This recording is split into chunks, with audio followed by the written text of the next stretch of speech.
और चलिए अब रफ्तार से देखते हैं खबरें। सूत्र बता रहे हैं भारतीय विदेश मंत्रालय ने ट्रंप के दावे को खारिज किया, जिसमें ट्रंप ने कहा था उन्होंने चीन विवाद पर पीएम मोदी से फोन पर बात की। इससे पहले खबर आ रही थी भारत चीन सीमा विवाद पर अमेरिकी राष्ट्रपति डोनाल्ड ट्रंप ने बयान दिया कि चीन से बॉर्डर विवाद पर प्रधानमंत्री नरेंद्र मोदी अच्छे मूड में नहीं है। साथ ही दावा किया जा रहा था कि अमेरिकी राष्ट्रपति ने कहा है दोनों देशों की सेनाएं बहुत ही ताकतवर हैं, इस विवाद से भारत खुश नहीं है और मुमकिन है कि चीन भी खुश नहीं है। इससे पहले लद्दाख में एलएसी के पास चल रहे विवाद के बीच भारत ने ट्रंप के ऑफर को ठुकरा दिया था। विदेश मंत्रालय के प्रवक्ता अनुराग श्रीवास्तव ने कहा, हम इसके शांतिपूर्वक समाधान के लिए चीन के संपर्क में। अमेरिकी राष्ट्रपति डोनाल्ड ट्रंप की सक्रियता के बाद चीन के रुख में नरमी देखने को मिल रही है। भारत में चीन के राजदूत सुन विडोंग ने कहा कि दोनों देश एक दूसरे के लिए खतरा नहीं है। बिहार के गोपालगंज में हुए ट्रिपल मर्डर केस को लेकर बिहार में सियासी पारा चढ़ता जा रहा है। तेजस्वी यादव आज पार्टी नेताओं और कार्यकर्ताओं के साथ गोपालगंज के लिए कूच करने को तैयार है। प्रशासन ने उन्हें अनुमति नहीं दी है। कोरोना संकट और लॉकडाउन के मद्देनजर प्रशासन की ओर से यह फैसला लिया गया। पूर्व मुख्यमंत्री राबड़ी देवी के आवास के बाहर पुलिसकर्मियों की अतिरिक्त तैनाती की गई है। तेजस्वी यादव गोपालगंज जाने पर अड़े हुए हैं। केंद्रीय गृह मंत्री अमित शाह ने सभी राज्यों के मुख्यमंत्रियों से फोन पर बात की और 31 मई को खत्म हो रहे लॉकडाउन 4.0 पर राय मांगी। रेल मंत्री पीयूष गोयल ने गंभीर रोग से ग्रस्त लोगों को श्रमिक स्पेशल ट्रेन में यात्रा न करने की अपील की। साथ ही कहा, गर्भवती महिलाएं और बुजुर्ग भी यात्रा न करें। हरियाणा सरकार ने दिल्ली से जुड़े सभी बॉर्डर सील कर दिए हैं, जिसके बाद वहां भारी भीड़ है। दिल्ली के साथ लगती सीमा सील होने के बाद आज सुबह दिल्ली गुरुग्राम सीमा पर जाम लगा। दुनिया भर में कोरोना मरीजों की संख्या बढ़कर 59,46,000 को पार कर गई है। 25,79,629 लोग ठीक हुए हैं। 3,62,000 से ज्यादा लोग मौत हो गई। अमेरिका में कोरोना वायरस से होने वाली मौतों का आंकड़ा बीते 24 घंटे में 1,297 रहा। देश में कोरोना संक्रमितों की संख्या 1,65,791 हो गई है। मरीजों के मामले में भारत दुनिया में 9वें नंबर पर पहुंच गया है। देश में पिछले 24 घंटे में 7,466 नए मामले आए। 175 मौतें दर्ज की गई। महाराष्ट्र में पिछले 24 घंटे में कोरोना के 2,598 नए मामले आए। 698 मरीज ठीक हुए, 85 की मौत हुई। देश की आर्थिक राजधानी मुंबई इन दिनों कोरोना की सबसे बुरी मार झेल रही है। 27 मई तक यहां 34,018 मामले आ चुके हैं।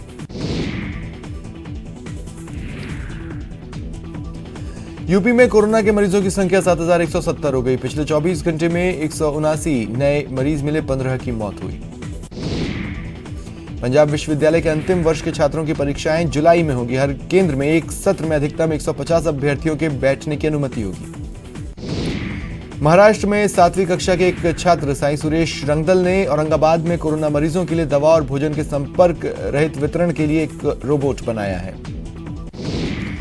तेलंगाना सरकार ने सड़क परिवहन निगम की बसों को कल से राज्य में लागू कर्फ्यू से छूट दे दी है। राजस्थान में कोरोना मरीजों की संख्या 8,158 हो गई है। पिछले 12 घंटे में 91 नए केस आए, 2 की मौत हुई। जोधपुर में कुछ क्षेत्रों में कर्फ्यू में छूट दी गई है। बीते 15 दिनों में कोरोना का कोई नया मामला जहां सामने नहीं आया। कोटा में गुरुवार को 902 सैंपलों की जांच में 8 नए पॉजिटिव केस मिले। मरीजों का आंकड़ा 423 पहुंच गया। वहीं अब तक 328 मरीज ठीक होकर डिस्चार्ज हुए। 6 मरीजों को अस्पताल से गुरुवार को डिस्चार्ज किया गया। बालोतरा से अच्छी खबर, कोविड केयर सेंटर में भर्ती 3 मासूम बच्चों समेत 13 मरीज ठीक होकर घर लौटे। कोटा में एक लैब टेक्नीशियन कोरोना पॉजिटिव मिला, जिससे हड़कंप मचा है। जालोर में अब तक कुल 9,761 सैंपल लिए गए। इनमें से 6,365 की रिपोर्ट नेगेटिव है। 54 व्यक्ति पॉजिटिव मिले। बूंदी के हिंडोली में एक महिला और केशवरायपाटन क्षेत्र में एक युवक के कोरोना पॉजिटिव आने से प्रशासन ने एहतियाती कदम उठाने शुरू कर दिए। भरतपुर में एक साथ 3 कोरोना पॉजिटिव केस मिले। एहतियात के तौर पर संक्रमित इलाके में कर्फ्यू लगा दिया गया है। सवाई माधोपुर के क्वारंटीन सेंटर में खाने पीने की शिकायतें मिल रही हैं, प्रशासन सुध नहीं ले रहा। कोटा में समाजसेवी अमित धारीवाल ने एक सराहनीय काम किया। उन्होंने प्राइवेट स्कूल को 3 महीने की फीस माफ कर दी। जयपुर में एडिशनल डीसीपी ने सराहनीय काम किया। सुनीता मीणा ने एक गर्भवती महिला के लिए गाड़ी भिजवाकर अस्पताल पहुंचाया। जयपुर में चिकित्सा मंत्री रघु शर्मा के निर्देश पर सचिवालय कर्मचारियों के लिए काढ़ा वितरण किया गया। ऊर्जा मंत्री बीडी कल्ला बीकानेर दौरे पर रहे। उन्होंने लोगों के स्वास्थ्य को देखते हुए डिस्टेंसिंग के साथ आयुर्वेदिक काढ़ा वितरित किया। कोटा से पश्चिम बंगाल हावड़ा के लिए श्रमिक स्पेशल ट्रेन रवाना हुई। बूंदी में पिछले 70 दिनों से फंसे बिहार और पश्चिम बंगाल के 55 मजदूरों को कोटा के लिए रवाना किया गया, जहां से ट्रेन के जरिए घर भेजा जाएगा। अस्थि मोक्ष कलश रथ सेवा जारी है। बूंदी से 16 अस्थि कलश लेकर 32 यात्री हरिद्वार के लिए रवाना हुए। करौली की हिंडौन सिटी में लॉकडाउन के दौरान 15 व्यक्तियों के अस्थि कलश विसर्जन के लिए रोडवेज बस में हरिद्वार के लिए रवाना हुए। उदयपुर में कोरोना को मात देकर घर लौटी महिला का मोहल्लेवासियों ने गर्मजोशी से स्वागत किया। भारतीय किसान संघ लाडपुरा तहसील क्षेत्र के कार्यकर्ताओं ने कोटा कलेक्ट्रेट के बाहर सोशल डिस्टेंसिंग रखते हुए धरना दिया और गेहूं खरीद समर्थन मूल्य पर करने की मांग की। हाड़ौती में गर्मी के चलते खरीद केंद्रों से गेहूं का लदान नहीं होने से किसान परेशान हैं।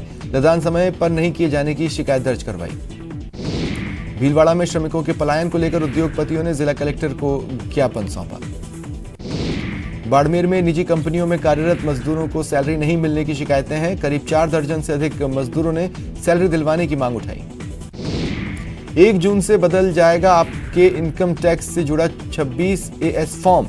सालाना टैक्स स्टेटमेंट के फॉर्म में नया संशोधन। पैन नंबर की मदद से आयकर विभाग की वेबसाइट से निकाल सकते हैं स्टेटमेंट।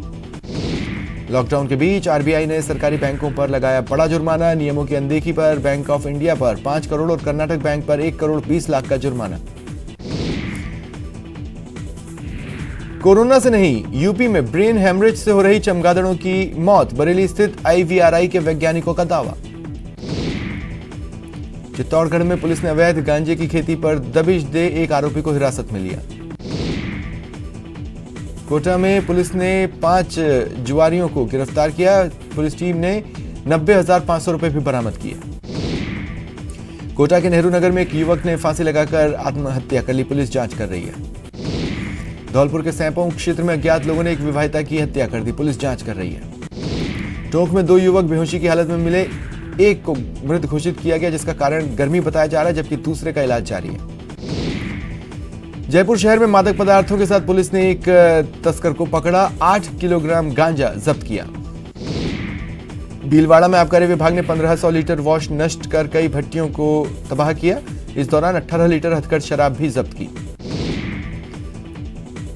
राजस्थान एपिडेमिक अध्यादेश के तहत अब तक 40,083 व्यक्तियों का चालान कर 81,25,000 रुपए का जुर्माना वसूला गया। झालावाड़ में सोशल डिस्टेंसिंग के नाम पर पुलिस की दादागिरी का वीडियो सामने आया। प्रतापगढ़ में आबकारी विभाग ने अवैध शराब के खिलाफ कार्रवाई कर भट्टियों के वॉश नष्ट किए। 3 आरोपी गिरफ्तार किए। कोटा के थेकड़ा रेलवे स्टील ब्रिज के पास झाड़ियों में भीषण आग लग गई। 2 दमकल की मदद से आग बुझाई गई। बीकानेर के खाजूवाला में एक वैन चालक को अवैध गैस भरना भारी पड़ा। गैस लीकेज से वैन में आग लग गई। श्रीगंगानगर के रायसिंह नगर, सूरतगढ़ और श्रीकरणपुर उपखंड क्षेत्र के दर्जनों गांवों में टिड्डियों का मूवमेंट देखा गया। बीकानेर में टिड्डी दल ने किसानों की चिंता बढ़ा दी है। देशनोक में बड़ी संख्या में टिड्डियों के पहुंचने के बाद किसान परेशान। बीजेपी के प्रदेश अध्यक्ष सतीश पूनिया ने थानाधिकारी विष्णुदत्त बिश्नोई सुसाइड केस की जांच सीबीआई से कराने की मांग की है। सुसाइड केस की सीबीआई जांच की मांग को लेकर श्रीगंगानगर के रायसिंह नगर में सर्व समाज ने अनिश्चितकालीन धरना शुरू कर दिया है। अलवर में निर्दलीय पार्षद अजय पूनिया पानी की सप्लाई करने की मांग को लेकर धरने पर बैठ गए। सुजानगढ़ में स्वतंत्रता सेनानी विजय सिंह पथिक की पुण्यतिथि पर श्रद्धांजलि सभा का आयोजन हुआ।